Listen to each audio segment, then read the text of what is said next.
সম্মানিত মুসল্লিয়ান ইকরাম, যে দুটি আয়াত আপনাদের সামনে ছোট ছোট আয়াত তেলাওয়াত করলাম,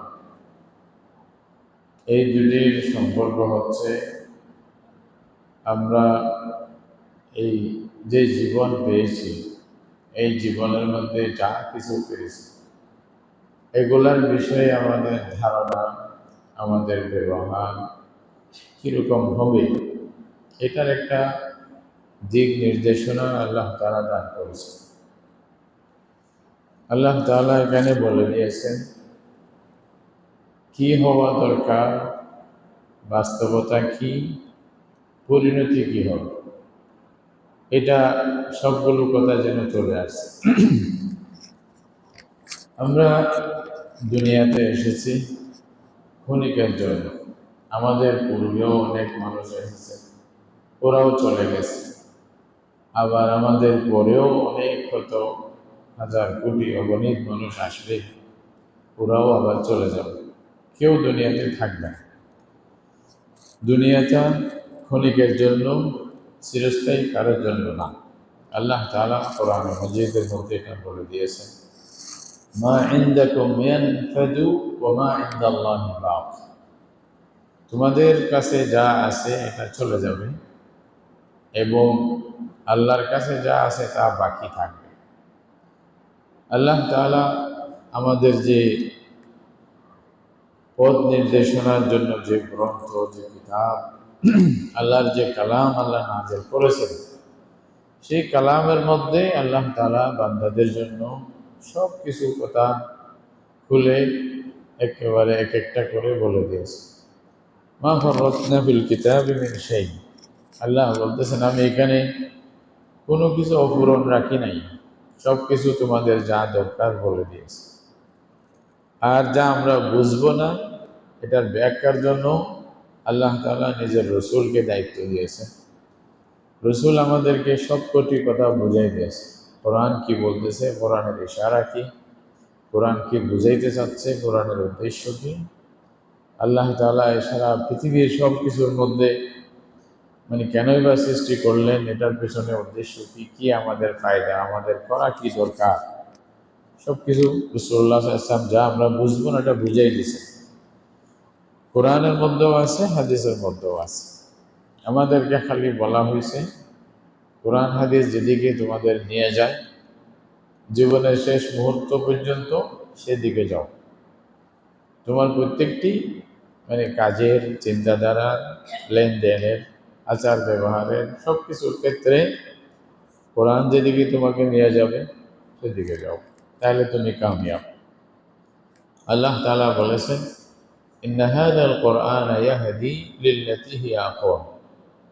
এই কোরআন এমন একটা আসমানি গ্রন্থ, শেষ এবং ফাইনাল একটি গ্রন্থ আল্লাহর পক্ষ থেকে আল্লাহর বান্দাদের জন্য, যেটা সবচেয়ে বেশি মজবুত রাস্তা আমাকে আপনাকে সবাইকে দেখায় দেবে, মজবুত রাস্তার হেদায়েত করবে, ওই দিক নির্দেশনা দিবে, সেদিকে আমাকে আপনাকে নিয়ে যাবে।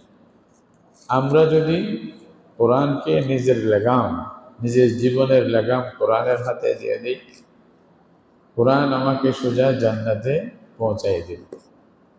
আর যদি কোরআনের হাতে না দিই, কোরআন থেকে সরে ফেলি, জাহান্নাম ছাড়া আর কোনো উপায় হবে না। এটা রাসূল করিম সাল্লাল্লাহু আলাইহি ওয়াসাল্লাম বলেছেন, মান জাআলাহু আমামাহু, যে কোরআনকে সামনে রাখবে, কাদাহু ইলাল জান্নাহ, কোরআন তাকে টেনে জান্নাতের দিকে নিয়ে যাবে। ওমান জাআলাহু খালফা যাহরিহি, যে কোরআনকে পিঠের পেছনে রাখবে, ব্রোকপেপ করবে না, কোরআনের কোনো ধার ধারবে না, যা মন চায় তা করবে, নিজের জীবনের লাগাম কোরআনের হাতে দিবে না, নিজের মন মতোই চলবে, যে সাকাহু ইলান নার, কোরআন তাকে জাহান্নামে নিক্ষেপ করবে। এই জন্য কোরআনকে ইমাম বানাইতে বলছে, ওয়াজআলহু লানা ইমামান ওয়া নূরান ওয়া হুদান। রাসূলুল্লাহ সাল্লাল্লাহু আলাইহি ওয়াসাল্লাম দোয়া করতেছেন যে আল্লাহ কোরআনকে আমার ইমাম বানাই দাও। ইমাম যেদিকে যায় সেদিকেই মানুষ যায়। ইমাম যখন আল্লাহু আকবার বলবে বা আল্লাহু আকবার বলবে, ইমামের পিছনে পিছনে চলবে, এটা হলো ইমামের অর্থ।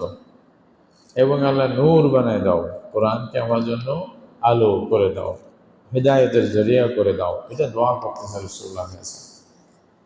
তাহলে কোরআন, আল্লাহ তাআলা কোরআনের মাধ্যমে আমাকে আপনাকে আমাদের জীবনের সব কিছুর মধ্যে আমাকে কি করতে হবে, কি চিন্তা করতে হবে, কি আমল করতে হবে, কোন পদক্ষেপ নিতে হবে, কিভাবে চলতে হবে, আমাকে শেষ পরিণতির চিন্তা ভাবনা কিভাবে করতে হবে, সব কিছু বলে দেওয়া আছে। কাজ হলো খালি নিজের লেগাম, জীবনের লেগাম কোরআনকে দাও। এখন আমরা অনেকে কি করি, কোরআনকে নিজের পিছনে আনার চেষ্টা করি, নিজে কোরআনের পিছনে যাই না। উল্টা, আমি একটা মন মতে কাজ করব, তালাশ করে কোথাও কোরআনের কোনো ইশারা ইঙ্গিত পাওয়া যায় কিনা, প্রভাবিত হবে এটা আমার কথা কোরআন কথা হয়েছে। এটা না যে কোরআন কি বলতেছে আমি নিউট্রালে থাকলাম, কোনো দিকে গেলাম না, কোরআন যেদিকে নিয়ে যান সেদিকে গেলাম, এটা একটা যে এটা হলো ঈমান, এটা হলো ইসলাম, এটা হলো কমপ্লিট সাবমিশন, আল ইসলাম আল কামিল, যেটা বলা হচ্ছে ইসলামের অর্থ। আমরা তো ইসলামের অর্থ বলি শান্তি, আসলে ইসলাম মানে স্পষ্ট শান্তি এরকম কোথাও নাই। তবে ইসলাম গ্রহণ করলে শান্তি পায়, এটা ভিন্ন জিনিস। তবে ইসলামের মানে হলো সব মানে কমপ্লিট সাবমিশন, পরিপূর্ণভাবে নিজেকে সাবমিট করা আরেকজনের কাছে, মানে সঁপিয়ে দেওয়া, যে আমার সব কিছু আপনার হাতে আমি দিয়ে দিলাম, আমার আর কিছু অধিকার নাই, আমার কিছু অভিযোগ নেই, যা বলবেন তাই, যে পথে বলবেন সে পথেই যাব। এই জন্যই বলছে উদখুলু ফিস-সিলমি কাফা। আল্লাহ তাআলা বলছেন, এই মানুষ ইমানদার যারা ইমান আনছো পুরোপুরি আসো। ইমানের মধ্যে কিছু মানলাম কিছু মানলাম না, মসজিদে আসলে মুসলমান, বাজারে গেলেও মুসলমান, এরকম যেন না হয়। তুমি বেচা বিক্রি করবা সেখানেও মুসলমান, তুমি রাজা হবে সেখানেও মুসলমান, মন্ত্রী হবে আগে তুমি মুসলমান, পার্লামেন্টে যাবে তার আগে তুমি মুসলমান, একজন চেয়ারম্যান হবে, মেম্বার হবে, তার আগে তুমি মুসলমান, একজন ব্যবসায়ী হবে এর আগে মুসলিম। এটা প্রথম কথা।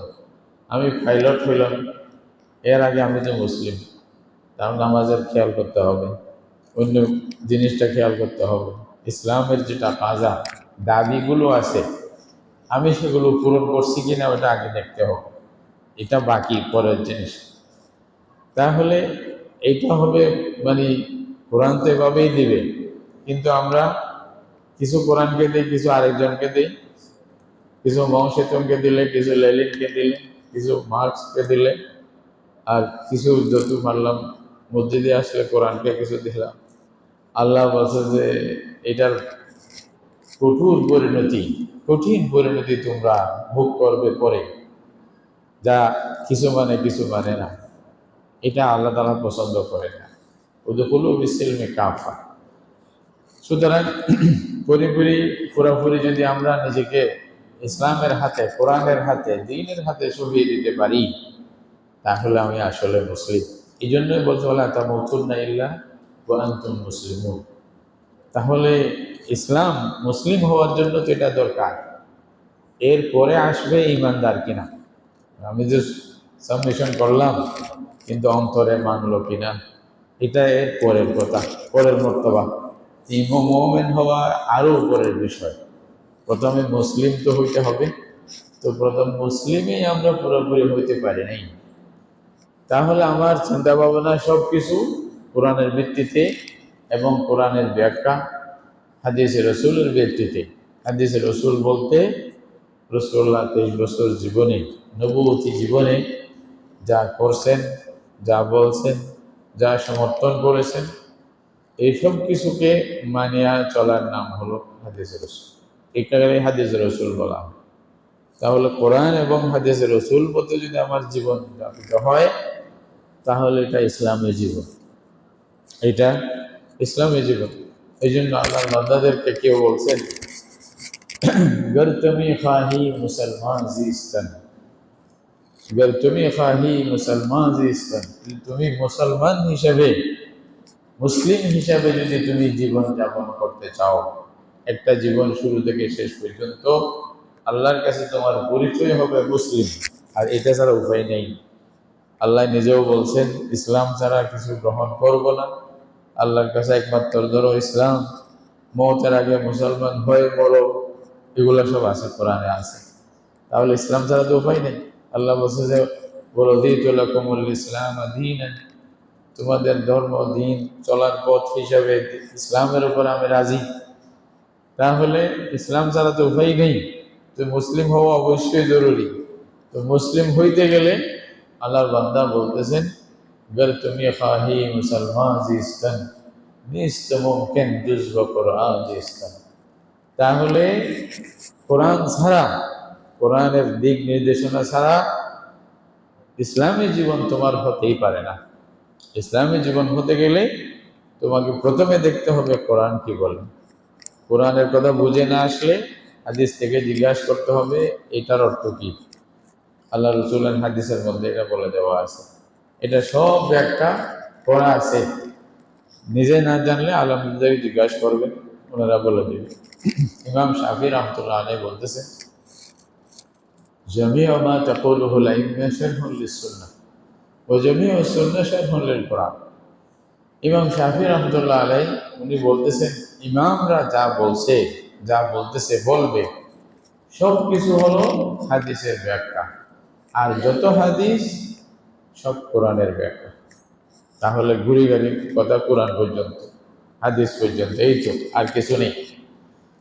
তাহলে আমাকে জিজ্ঞাসা করতে হবে কোরআন কি বলে।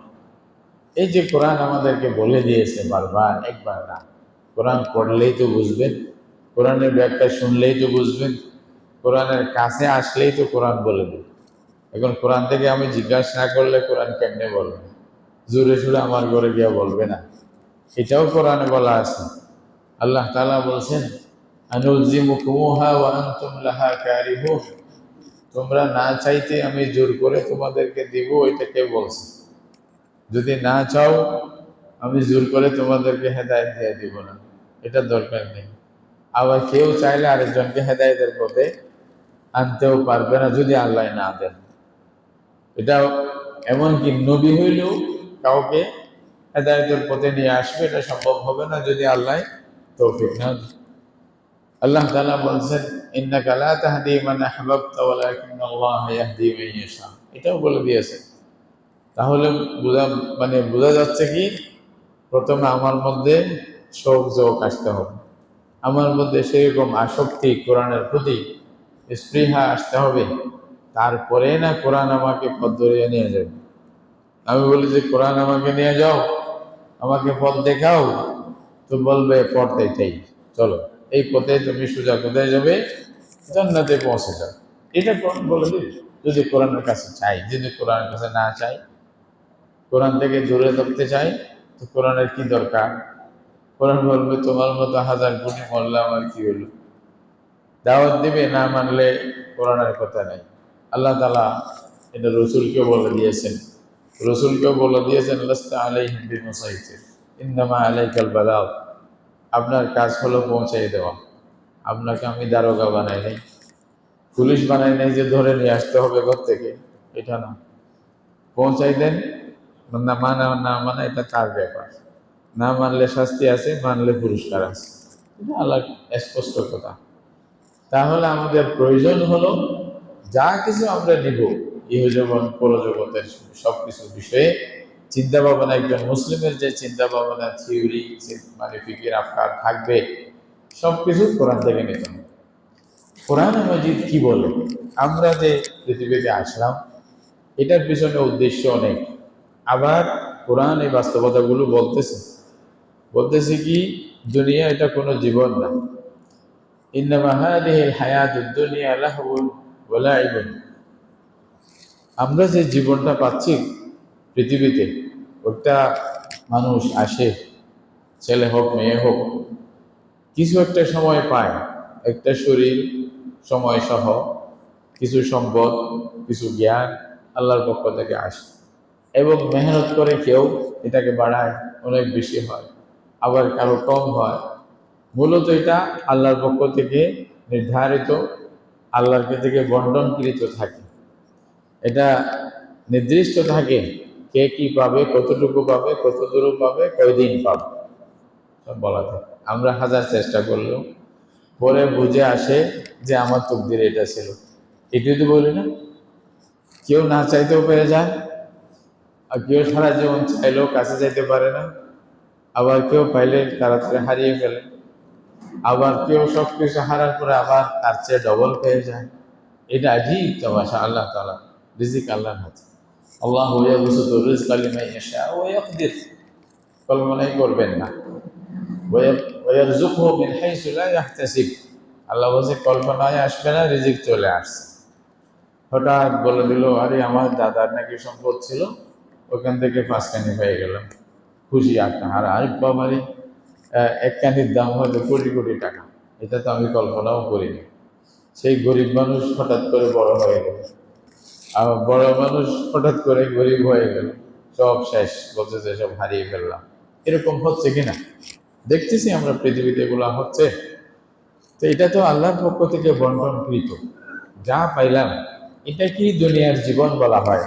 আমি কেউ ফকির হিসাবে জীবনযাপন করতেছে, কেউ রাজা হিসাবে থাকতেছে মৃত্যু থেকে মরণ পর্যন্ত, আবার কেউ মানে মানুষের কাছে খুব পছন্দনীয়, আবার কেউ অপছন্দনীয়, আর কেউ সম্মান পায়, আবার কেউ সেরকম সম্মান পায় না, এবং কেউ রিক্সা চালাচ্ছে, কেউ একেবারে শাহী মহলে থাকতেছে, আর কেউ ট্রাকের পিছনে মেহনত করে শেষ হয়ে যাচ্ছে, কেউ প্রত্যেকদিন ভালো খাবার খাচ্ছে, আর কেউ খেতে পারতেছে না। এগুলো আমরা চোখে দেখতেছি। কেউ রোডে বসে আছে, আর কাউকে আল্লাহ তাআলা শাহী মহলে বসায় রাখছেন।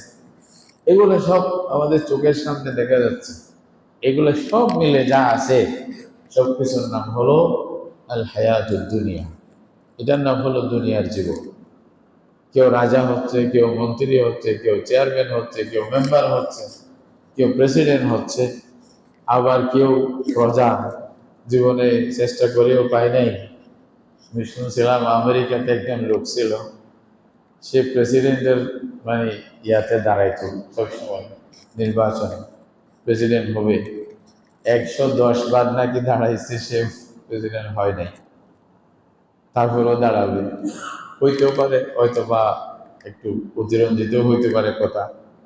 তো এটা এক একবার এক একটা অবস্থায় চলতেছে, কেউ চাইলেও পাই না, কেউ এমনি পেয়ে যায়। এগুলো আমরা দেখতেছি। এটা সব কিছু মিলে দুনিয়া। এই দুনিয়া যেটা আছে, আল্লাহ তাআলা বলতেছেন আমাদের এখানে মৌলিক বিষয় খাওয়া দাওয়া, ঘুম, তারপরে এই যে বাচ্চা হচ্ছে আমাদের, এরকম ভাবে আমরা দুনিয়াতে থাকতেছি, জীবনযাপন করতেছি, টাকা পয়সা অর্জন করতেছি খাবারের জন্য। খাবারের প্রয়োজন না থাকলে তো এটা উপার্জনের চিন্তাই থাকতো না, কারো জমিনও লাগতো না। আবার আল্লাহ তাআলা নিজাম এরকম করেছেন, আগের গোড়া চলে যাবে, কতগুলো আসবে, আর কতগুলো অপেক্ষা করবে। এখন সবাই যদি থাকতো, আমাদের বাপ দাদা সবাই যদি দুনিয়াতে বেঁচে থাকতো, তাহলে আমরা তো মনে হয় 1 বিঘত জায়গায় পেতাম দুনিয়াতে থাকার জন্য, পেতাম। আজীব ব্যাপার। এক বড় কবি মুতানব্বি বলতেছেন, মৌত, মৌত যেটা একটা নিয়ামত আমাদের জন্য, এটাও একটা নিয়ামত। বলছে যে যদি আগের গোলা বাকি থাকতো, তোমরা দুনিয়াতে থাকতে পারত না। কারণ বাপ দাদা মনে করেন এই 20 মানে পুরুষ পর্যন্ত যদি বাঁচিয়ে থাকতো, তো দাদা দাদা দাদার আগের দাদার সম্পদ গুলো বন্টন হতো না, আমার বাপ দাদারাও পাইতো না, তো আমি কি পাইতাম? হয়তো দুনিয়াতে আমি থাকার জায়গাও পাইতাম না। তো এই জন্য বলছে, তামাল্লাকা হাল আতি তামাল্লুকা সালিবিন ওফারাকা হাল মাদি ফিরাকা সালিবি। দুনিয়ার এখন নিয়ম, আল্লাহ তাআলা কিছুদিন ডিউটি করবো, তুমি যাও, এটা আরেকজন কাজ করবে। আরেকজনের যখন জায়গা খালি করে দিছে, ওনার কিছু সময় হয়েছে, বলছে তোমার টাইম শেষ, তাই না? আমরা যেটা বলি দাদা, না না, দাদা মানে কেউ বলছে দাও দাও তোমার টাইম শেষ, দাঁড়িয়ে যাও, বাগিয়ে যাও। আর না না মানে তোমার আর চলবে না, অনেকদিন করছো, এখন শেষ, আরেকজন আসবে। এই তো না, দাদা নানা হয়ে যাওয়া মানে ওদিকে, আমরা ওদিকে চলে গেছি, মানে এখন ইয়া নেওয়ার সময় চলে আসছে, কাজ আর করতে হবে না। হ্যাঁ, তাহলে এভাবেই তো চলতেছে দুনিয়া। তো যে আমরা সময় যেটা পাইতেছি এবং এখানে যা নিয়ামত পাইতেছি, যা ভোগ করতেছি ডেলি, খাওয়া দাওয়া, বাচ্চা হওয়া, জীবন আবার মরণ, এটাই কিন্তু সবকিছু না। এটা একটা পরীক্ষা। কোরআন বলতেছে সময় সময়টা তোমার যা কিছু পাইতেছে দুনিয়াতে সবকিছু একটা পরীক্ষা। এটা দুনিয়ার জীবন। দুনিয়ার জীবন যে যতটুকু পাইছে, কম পাইলে কম, বেশি পাইলে বেশ, এটা হায়াতুল দুনিয়া। আল্লাহ তাআলা বলতেছেন তোমরা দুনিয়ার জীবনকেই সবকিছু মনে করো, অথচ দুনিয়ার জীবন তোমাদের জন্য কিছু না। এটা একেবারে কিছু না। রাসূল করিম সাল্লাল্লাহু আলাইহি ওয়াসাল্লাম কোরআনের আয়াতগুলো দিয়ে এগুলোর ব্যাখ্যা করছে। কোরআন বলতেছেন, আল্লাহ তাআলা বলতেছেন, বল তুসিরুনাল হায়াতাদ দুনিয়া ওয়াল আখিরাতু খায়রুন ওয়া আবকা। তোমরা দুনিয়ার জীবনকে প্রাধান্য দাও, অথচ আখিরাতেই হলো একমাত্র চিরস্থায়ী, এটা তোমাদের জন্য সবচেয়ে বেশি কল্যাণকর। দুনিয়াকে প্রাধান্য দিও না। দুনিয়া কি? আমার খাওয়া দাওয়া, আমার চাকরি, আমার এই যে বিভিন্ন রকমের পদ মর্যাদা, আমার ব্যবসা, আমার চাকরি, এগুলোকে প্রাধান্য দিও না। প্রাধান্য দিবা কাকে? আখিরাত। অথচ আমরা আখিরাতের কথাই ভুলে যাই। আমাদের একটা তবিয়ত হলো কিরকম, যা নগদ দেখা যায় ওটা বেশি মূল্যবান, ওটা চোখের সামনে, যেটা বাকি আছে এটা হয়তো দেখি না। আল্লাহ তাআলা বলতেছেন, মা ইনদাকুম ইয়ানফাদু ওয়া মা ইনদাল্লাহি বাক। তোমাদের কাছে যা আছে সব শেষ হয়ে যাবে, অথবা তোমরা শেষ হয়ে যাবে। বলছে না, ইয়ে তোমারি মাল দৌলত, ये तुम्हारी माल दौलत, ये तेरा शाही महल, या वो तुझको छोड़ देगा या उसे छोड़ेगा तू। এই তোমার সম্পদ, তোমার শাহী মহল, হয়তো ওগুলা তোমাকে ছাড়িয়ে দিবে, তোমার থেকে চলে যাবে, অথবা তুমি নিজে ওগুলা ছাড়িয়া আখিরাতের লাইনে চলে যাবে। সব কিছু নাই একেবারে। এখন ওই সিকান্দার বাদশাহ যখন দুনিয়া থেকে যাচ্ছিল, এটা মশহুর কথা আছে, তিনি বলছিল যে আমার দুইটা হাত কফনের কাপড় থেকে বাইর করে দিই। বুঝলি কেন? বলছে মানুষ যদি বুঝতে পারে সিকান্দার বাদশার মতো সারা বিশ্বের বাদশাহ, সিকান্দার জুলকারনাইন, আলেকজান্ডার যেটা বলা হয় ইংলিশে, এত বড় বাদশাহ, সারা দুনিয়ার বাদশাহ ছিল, বলছে যাওয়ার সময় খালি হাতে ফিরে যাচ্ছে, দুনিয়া থেকে কিছু নিয়ে যাওয়ার সুযোগ হচ্ছে না। এই দুনিয়া ইবরতের জন্য বলছে। তাহলে এটাই তো আমার, এটাই তো যাবে। আল্লাহ তাআলা কোরআনের মধ্যে বারবার বলতেছে, ফাআম্মা মান তাগা ওয়া আসারাল হায়াতাদ দুনিয়া ফাইন্নাল জাহিমা হিয়াল মাওয়া। যারা শুধু দুনিয়া দুনিয়া দুনিয়া করে আখিরাতের দিকে ভ্রুক্ষেপ করে নাই, ঈমান আনে নাই, বিশ্বাস করে নাই আল্লাহকে, তাহলে তারা, তাদের চেয়ে ক্ষতিগ্রস্ত আর কেউ নেই। তারা শুধু জাহান্নাম। ঈমান আনে নাই, আল্লাহকে বিশ্বাস করে নেই, রসুলকে বিশ্বাস করে নেই, আখিরাতকে বিশ্বাস করে নেই, কিন্তু যখন গেছে তখন তো সব দেখতেছে।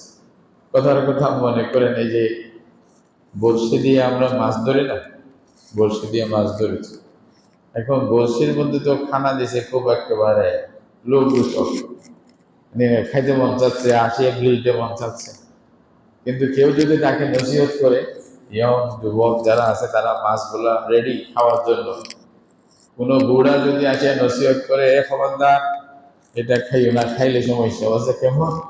বলছে খাবে, গলায় আটকিয়া যাবে, এটার সাথে একটা রশি আছে পিছনে, তোমাকে টানিয়ে উপরে উঠাবে, যদি উপরে নিয়ে যায় দা দিয়া তোমাকে কাটবে, টুকরা টুকরা করবে, তারপরে ধুয়ে তেলের, গরম তেলের মধ্যে তোমাকে ভাজবে, তারপরে বুনিয়া, তারপরে মানুষ বসবে 32টা দাঁত দিয়া সাবাইয়া তোমাকে খাইয়া শেষ করবে। এই কাহিনী যদি তাকে বলেন, এই দর্শন ফলসফা যদি বলেন, তখন মাছের, মানে পানির নিচে যে মাছ বসবাস করতেছে তার কি বুঝে আসবে? এটা কি? বুঝে আসবে না। চালাক যদি বুঝে যায় তাহলে সে বাঁচে গেল, ঠিক না? আর যদি ধোকায় পড়ে যায় তাহলে সে আটকে গেল। তদ্রু আম্বিয়া কেরামরা এর পরের জগতে কি হবে, যেটা আমাদের চোখের আড়ালে, ওনারা বলতেছে দুনিয়াকে যদি গিলে গিলে ফেলো, সবকিছুর মধ্যে আটকে যাও, তাহলে তোমার হাড্ডি মাংস ভাঙ্গা হবে কবরে গিয়া। একটা একটা হবে, সুদ খাইলে এই শাস্তি, ঘুষ খাইলে এই শাস্তি, কাউকে অন্যায়ভাবে হত্যা করলে এই শাস্তি, কার উপরে জুলুম করলে এই সমস্যা, সব কিছু বলছে। আমি তো বিশ্বাস করি নাই, যাক আমার তো শরীরে বল আছে, হ্যাঁ আমার দল আছে, আমার জনগণ আছে, টাকা পয়সা আছে, অভাব নেই, এগুলো পরে দেখা যাবে। হুজুরদের কথা এখন শোনার সময় নেই। যদি বলে যে ভাই কিয়ামতের দিন দেখবো, ও তাহলে তো অনেক সময় পাইছি, নাউজুবিল্লাহ বলি না, বলি কি না এরকম, যখন বলে যে আমার কিয়ামতের দিন, বলছে তাহলে অনেক সময় পাওয়া গেছে, নাউজুবিল্লাহ। কত বড় আল্লাহর দ্বীনের সাথে, আল্লাহর শক্তির সাথে ঠাট্টা নাই না। কিন্তু যখন কবরে গেছে, বলছে হাই রে কি হইলো, আমাকে একটা সময় দেন না। আল্লাহ বলছে আর সময় নেই, অনেক দিছি, এখন মাই শুরু। তখন আর কি করবেন, আর কিছু বলছে ইয়া লাইতানি ইয়া লাইতানি ইয়া লাইতানি, হাই রে যদি এটা না করতাম, যদি এটা না করতাম, যদি এটা না করতাম। সুবহানাল্লাহ। হ্যাঁ, বলতেছে বলতেছে লাকাদ আদাল্লানি আনিল যিকরি বা'দা ইয জাআনি। কোরআনের মধ্যে আল্লাহ বলে দিয়েছে সবকিছু, এই হবে এই হবে এই হবে। আমরা যদি না বুঝি না মানি, সবকিছু বাস্তবতা যখন সামনে আসবে, তখন কিচ্ছু করার থাকবে না। এই জন্য ভাই, দুনিয়াতে থাকিয়া আখিরাতকে তরজি দিতে হবে, প্রাধান্য দিতে হবে। আল্লাহ তাআলা বলতেছেন, এটা বাস্তবতা হলো আমরা দুনিয়া বুঝি, দুনিয়ার চেয়ে সামনে যেটা আখিরাত আছে, এইটা হয়তো বোঝার চেষ্টা করি না। আল্লাহ বলছেন দুনিয়াটা একটা, এটা পরীক্ষা। আল্লাহ বলছেন ওমাল হায়া ওমা হাযিহিল হায়াতুদ দুনিয়া ইল্লা লাহওয়া ওয়া লাইব ওয়া ইন্নাদ দারাল আখিরাতা লাহিয়াল হায়াওয়ান লাউ কানু ইয়ালামুন। আল্লাহ বলছেন দুনিয়ার জীবন এটা হলো একটা খেলাধুলা। খেলাধুলা বুঝেন তো, ওই বাচ্চারা যে মানে নদীর তীরে ভিজা বালু থাকে না, নদীর তীরে ভিজা বালু থাকে, ওইখানে খেলা করার সময় এক একটা এরিয়া একজনে ঘিরে রাখে, বলছে এটা আমার এরিয়া, ওইটা ওর এরিয়া। ওইখানে বালি দিয়ে গর্ত বানায়, বলছে এটা আমার বাড়ি, এটা বারান্দা, এটা ওটা, এটা মানে কি হবে চৌতরা কাছারি ইত্যাদি বলে না। যারা বুদ্ধিমান আছে, বড় লোক, যারা মানে একটা বড় লোক হলে অনেক সময় গেলে পা দিয়া ভাঙ্গি দিল। অনেক সময় বাচ্চারা যারা আছে বেশি এটার প্রতি আসক্তি, কান্নাও করে, আবার দেখি আমরা কান্না করে না, বলছে আমার ঘর ভাঙিয়ে দিচ্ছে, কি হয়েছে, আমার ঘর ভাঙিয়ে দিচ্ছে। ঘর কি, ওই যে বালেশ্বরে বানাইছে যে ওইটা। তোর মন থেকে কান্না আসতেছে কেন, সে এটার সাথে তার মন দিল লাগে গেছে, তো সে এটাকে বাস্তব মনে করতেছে। আর বুড়াটা ও কাঁদলে ও হাসতেছে, বলগিরি ভাই আপনি হাসতেছেন, আমার একটা ক্ষতি হয়ে গেল। বলছে এটা তো কিছু না, এটাতে আপনি যাবে, এটা তো বাস্তব নাই, বাস্তবতা নাই। এই জন্য যারা বুঝে এটা অবাস্তব জিনিস, দুনিয়াটা সেরকম অবাস্তব। আসলে আমরা যা করতেছি, আল্লাহর বান্দারা এগুলো হাসে আমাদের কাণ্ড দেখিয়ে। কেস দিচ্ছি, একজনকে মেরে ফেলতেছি, মানে কিসের জন্য, 2 ঘন্টা জমিনের জন্য, ঠিক না? মানে আমার 1 ঘন্টা বেশি, আমি এখানে 10 টাকা বেশি পাবো, এই নিয়ে এমন আটকা আটকেছে আছে, মানে কোর্ট কাছারির শেষ নাই, বিচারের শেষ নাই। আল্লাহর বান্দারা যারা বাস্তবে বুঝে, তারা হাসে, এগুলা দুটো যদি পাগল, কি যে দুনিয়ার জন্য পাগল হয়ে গেছে, বলি কিনা। এই জন্য আল্লাহর বান্দার অনেকে বলছে আর দুনিয়া জিফাতুন ওয়া তালিবুহা কিলাবুন। এটা মেসাল দিয়ে বুঝাইছে, দুনিয়া মনে করো একটা পশা, মানে পশু, একটা শরীর, কিছু কুকুর আছে ওটা টানাটানি করছে, এই তো দুনিয়া, এই দুনিয়া। এক আল্লাহর বান্দা নাকি স্বপ্নে দেখছিল, না যাচ্ছে সাথীদেরকে নিয়ে, তখন দেখছে কতগুলি কুকুর, আশেপাশে কিছু নেই, খাদ্য টাদ্য নাই। তো এমনি একজন একজনকে কত আদর মায়া করতেছে, পা উঠাই দিচ্ছে, আবার ওকে করতেছে, কোনো ঝামেলা নাই, চিল্লা চিল্লি নেই, সব মায়া মমতার সাথে। তো হুজুর বলছে দেখছো, বলছে হুজুর দেখতেছি তারা খুব সুন্দর একতা ভাবে আছে, খুব মায়া মমতার সাথে, মহব্বতের সাথে আছে। আবার আসার সময় আবার দেখছে যে আরে বাবা, একটা একটাকে মানে চিল্লাইয়া ওইদিকে দৌড়াই নিয়ে যাচ্ছে, কামড়াইতে চাচ্ছে। আবার আরেকটার দিকে দূরে সরে যাচ্ছে, বলছে সমস্যা কি দেখো তো, একটা হাড্ডি দেখছি, কেউ একটা হাড্ডি দিছে, ওইটা নিয়ে কারাকারি শুরু করছে। তো হুজুর এবার বলছে যে দুই দৃশ্যের মধ্যে পার্থক্য কি দেখো। প্রথমে তো কত মোহাম্মদ বিল মোহাম্মদ দেখলাম, এখন এত মারমুখী কেন, একজন একজনকে মারে ফেলতেছে, খাইতে খাইয়ে ফেলতে চাচ্ছে, কামড়াচ্ছে, কি সমস্যা কোথায়? বলছে ওই যে হাড্ডিটা, ওই হাড্ডিটা মনে করছে এটা আমাকে নিতে হবে, ও আমাকে নিতে হবে। যখন এটা ছিল না তখন খুব ভালো, এই অবস্থা। আসলে দুনিয়া নিয়ে আমরা এগুলাই করতেছি। আল্লাহর বান্দারা দুনিয়াকে কিছুই মনে করতেন না, এবং দুনিয়া পাইলেও আলহামদুলিল্লাহ, দুনিয়া গেলেও আলহামদুলিল্লাহ। হযরত আইয়ুব আলাইহিস সালামের এত বেশি নিয়ামত আল্লাহ দান করেছিলেন যে মানে গবাদি পশু, জায়গা জমি, শরীরের সুস্থতা আল্লাহ তাআলা সব দিয়েছিলেন। শয়তান একবার বলছে যে আইয়ুব আলাইহিস সালাম এত যে আপনার ইবাদত করতেছে, ভালো মানুষ, বলছে সবকিছু ঠিক আছে এই জন্য। তা আল্লাহ বলছে তোমার ইচ্ছা হলে পরীক্ষা করে দেখো, কি ঠিক আছে এই জন্য, নাকি ঠিক না থাকলেও আমার বান্দা, দেখো পরীক্ষা করে।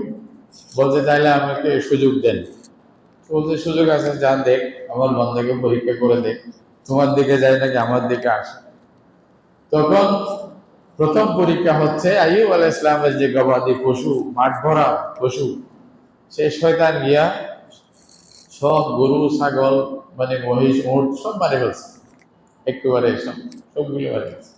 আইয়ুব আলাইহিস সালাম নামাজ পড়তেছে, আসিয়া বলতেছে, বলে আইয়ুব, আপনি যে নামাজের মধ্যে মুসল্লায় দাঁড়িয়ে আছেন, আপনার গবাদি পশু যা ছিল সব মরে গেছে, একটাও নেই। গরু ছাগল যা ছিল সব মারা গেছে, একটাও নেই। তো আইয়ুব আলাইহিস সালাম বলছে আলহামদুলিল্লাহ। কি বলছেন? ওই যে দুনিয়া থাকলেও আলহামদুলিল্লাহ, গেলেও। তো শয়তান অবাক হয়ে গেছে, বলছে আইয়ুব তোমার চিন্তা আসে নাই, এতগুলি ক্ষতি হয়ে গেল। প্রথম কথা, আমাদের যারা বড় লোক আছে, যাদের শিপ আছে, মানে বিভিন্ন জায়গা থেকে এক দেশ থেকে এক দেশে শিপে করে মাল আসতেছে, যদি একটা শিপ ডুবে যায় তো কি বলবে?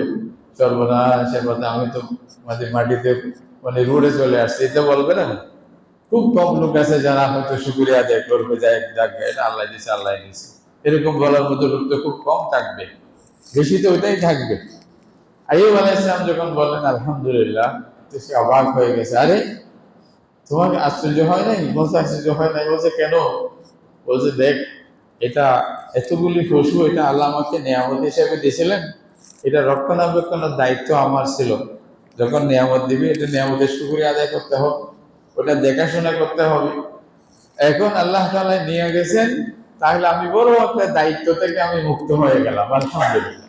আমার দায়িত্ব নাই আর, বলছি জন্য আলহামদুলিল্লাহ যে কিছু হয় নাই। শয়তান বললো যে আরে বাবারে, এটা কিন্তু যা তা না, এটা তো ফেরানো যাবে না। এইভাবে করে আরো কষ্ট দিয়েছে।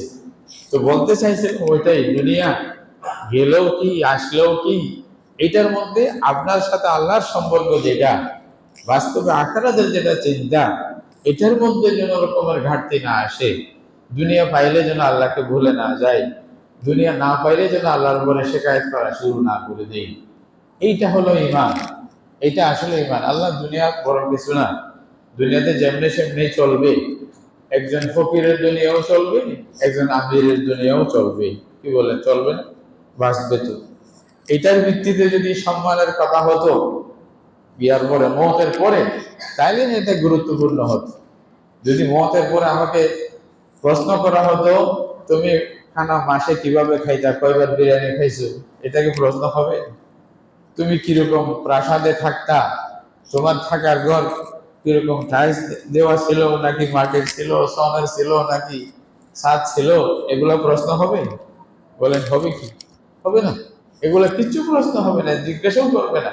আপনি কি খাইতেন, খাইতে না পারলেও যদি আপনার ইমান মজবুত থাকে, আপনার আখিরাতের চিন্তা থাকে, আখিরাতের প্রাধান্যতা যদি আপনার কাছে থাকে, আপনি সম্মানী, এটাই তো না। আর যদি দুনিয়ার সব ঠিক আছে, আখিরাতের চিন্তা নেই, ওইখানে আপনার কোনো সম্মান নেই। কি বলবেন? এটা কিচ্ছু জিজ্ঞেস করবে না। আল্লাহ তাআলা এই জন্য বলছেন ইন্না আকরামাকুম ইনদাল্লাহি আতকাকুম, তোমাদের মধ্যে সবচেয়ে বেশি মুত্তাকি পরহেজগার এবং আল্লাহর কাছে সম্মানিত কে? যে মুত্তাকি, যে তাকওয়া অর্জন করছে, যে আল্লাহকে প্রাধান্য দিয়েছে, রসুলকে প্রাধান্য দিয়েছে, দ্বীনকে প্রাধান্য দিয়েছে, যে দুনিয়ার কাজের উপরে নামাজকে প্রাধান্য দিয়েছে, আল্লাহর জিকিরকে প্রাধান্য দিয়েছে, সেই হলো আল্লাহর কাছে সম্মানিত। আর যে শুধু দুনিয়া দুনিয়া করার জন্য দিনের দাঁত ধারে নাই, হ্যাঁ, বলছে নামাজ থাক না, আগে আমার কাজটা সারি নেই, হ্যাঁ, মিটিংটা শেষ হোক তারপরে নামাজ পড়বো আর কি, নামাজ কোথায় যাচ্ছে নাকি? আসল কথা হলো কাজকে বলতে হবে আমার নামাজ আছে, নামাজকে বলিয়েন না আমার কাজ আছে। আমরা কি বলি? নামাজ থাক, সমস্যা নেই, এটা তো আমার জিনিস না, আগে কাজটা সেরে নেই, আগে ডিউটিটা শেষ হয়ে যাক, মিটিংটা শেষ হয়ে যাক, প্রোগ্রামটা শেষ হয়ে যাক, তারপরে না। আমার একটা মুফতি সাহেব রহমতুল্লাহ আলাইহির একটা ঘটনা বলি আপনাদের, কথা শেষ করি। মাদ্রাসার সভা, মাদ্রাসার সবার মধ্যে ওয়াইজরা ওয়াজ করবে, আমরা স্বাভাবিক করি, বড় মাহফিল হলে নামাজ একটু পিছাইয়ে কয়েক মিনিট পিছাইয়ে দিই, তারপরে একসাথে পড়বো, এরকম খুবই অনেকেই এখন যে দেখা যায়। তো হুজুরকে বলার জন্য যে ওয়াইজ কয়েকজন রয়ে গেছে, বলছে যে এগুলা একটু শেষ করে দিলে নামাজটা কিছু শেষে আধা ঘন্টা বা কিছুক্ষণ পরে পড়া হলো। এটা সিদ্ধান্ত নিছে উস্তাদরা, শিক্ষকরা মিলে সিদ্ধান্ত করছে যে এটা পড়লে ভালো হয়, তাহলে প্রোগ্রামটা সুন্দরভাবে শেষ হয়ে যাবে। কিন্তু হুজুরকে বলবে কে? কেউ কে গিয়ে তো বলতে হবে, ভয়ে বলতে পারতেছে না। একজন বলছে আপনি যান, আপনি যান। একজন সাহস করে গেছে, গিয়ে বলতেছে হুজুর এখন তো এভাবে তরতিব, আপনি অনুমতি দিলে নামাজটা আমরা একটু পরে পড়বো। হুজুর এমন রাগ করছে, বলতেছে ওয়াজ কি জন্য করতেছি, এই মাহফিল যেটা করতেছে এটা কি জন্য? নামাজের জন্য নাকি নামাজ মাহফিলের জন্য? কার জন্য কি? এমন বকা দিছে ভালো বলছে। বলছে আরে বেটা, মাহফিল করতেছি নামাজ প্রতিষ্ঠার জন্য, সেই নামাজ যদি সরাইয়া দেওয়ার, মাহফিল কিসের জন্য? এটাই বুঝতে হবে আসলে, এটাই বুঝতে হবে যে আমাদেরকে দিন প্রথমে, নামাজ আগে, আল্লাহর জিকির আগে, আল্লাহ আগে, বাকিটা পরে, দুনিয়াটা পরে। এটাই সাহাবায়ে কেরামের জীবন ছিল। যখন আল্লাহর ডাক আসছে ওদের সামনে, আমওয়ালুকুম ওয়া আওলাদুকুম কিচ্ছু কাজে আসে নাই। স্ত্রী বাধা দিতে পারে নাই, আওলাদ বাধা দিতে পারে নাই, সম্পদ বাধা দিতে পারে নাই। মক্কা শরীফে নিজের গড়া সম্পদ, নিজের বাপদাদার সম্পদ সব ছেড়ে দিয়ে, জীবনের জন্য ছেড়ে দিয়ে মদিনা শরীফ চলে যাচ্ছে।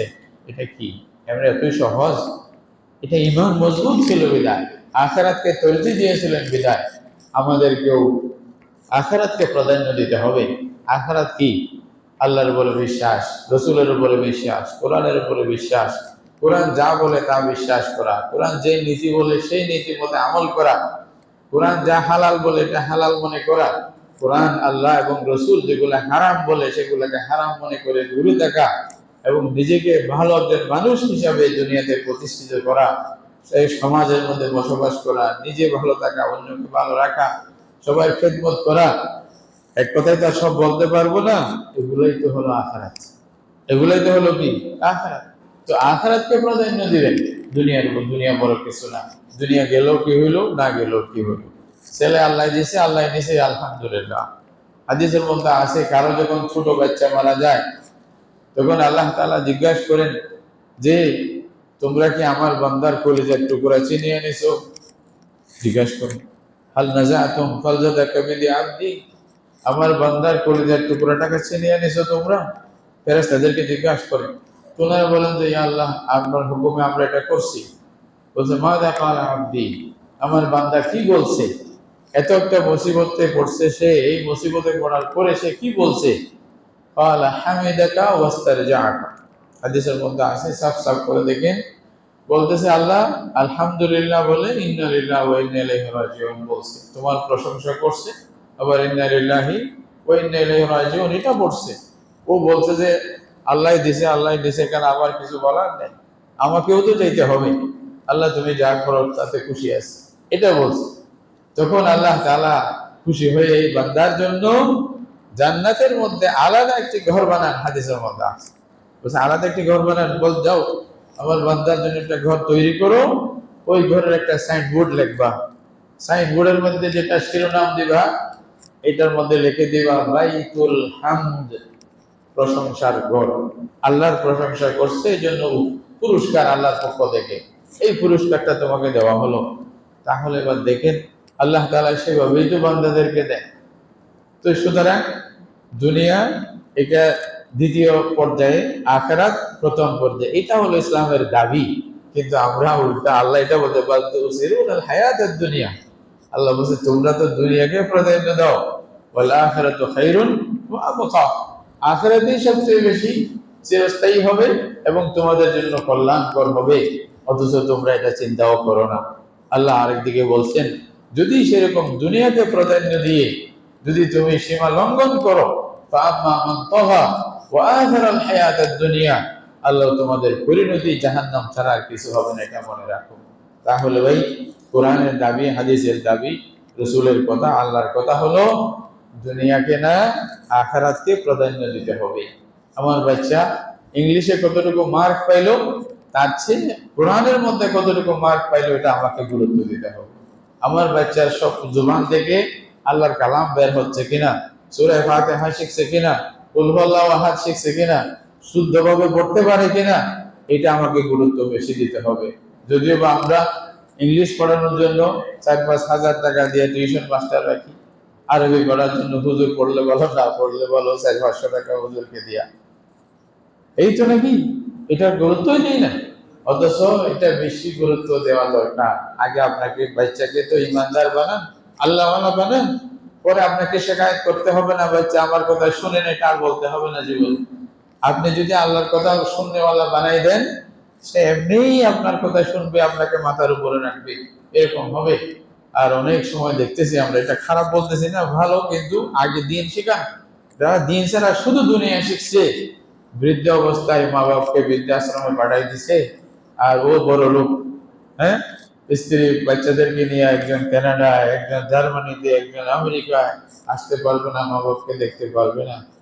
ওই ইউরোপের মধ্যে নাকি শুনলাম ওরা জুমার নামাজ জুমা পড়ার জন্য রবিবারকে সিলেক্ট করতেছে, বলছে যে জুমাটা রবিবারে পড়লে কেমন হয়, কারণ ওই শুক্রবারে জুমার দিন ওরা ছুটি পায় না, তো ছুটি যেদিন পায় সেদিন জুমা পড়বে।